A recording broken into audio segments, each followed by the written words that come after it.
Hello guys, so for today's video po ay nagluto ko ng seafoods with mais. So panoorin natin kung paano ko niluto.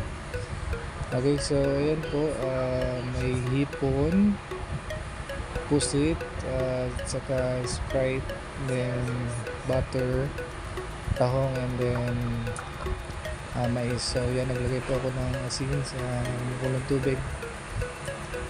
Lulutuin ko muna po sila isa-isa. So mais muna po yung inuna ko. Yan, bilis lang po yung maluto yan. Yan. So yan, luto na po. Kasi po mainit po sa palinod. And then yan, hipon yan, pangalawang salang po yan. And then pangatlo po is pusit. Mabilis lang din po maluto yan kasi mga kumunat po yan. Ayan, luto na. Then pangatlo po natin ay yan, tahong po yan, mabilis lang po maluto yan. So yan, mag-isa na po tayo. Lagay po tayo ng butter, then lagay ko na po yung sibuyas, then yung bawang. Ayan, so Sprite po,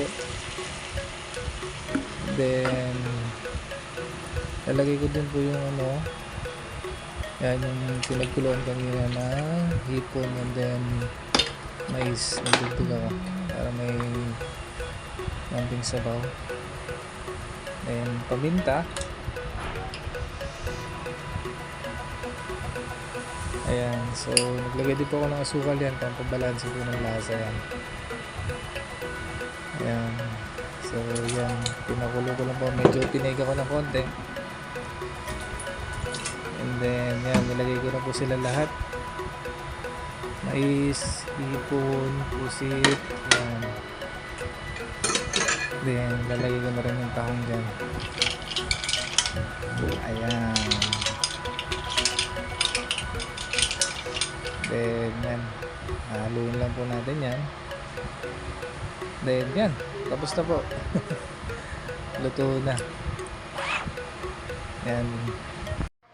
Hello po ulit guys. So yun, thank you for watching. Yun, babawi pa ako sa sunod. Gagandahan po natin yung video kasi wala po akong equipment. Yan, follow for more po videos. So thank you ulit, bye bye.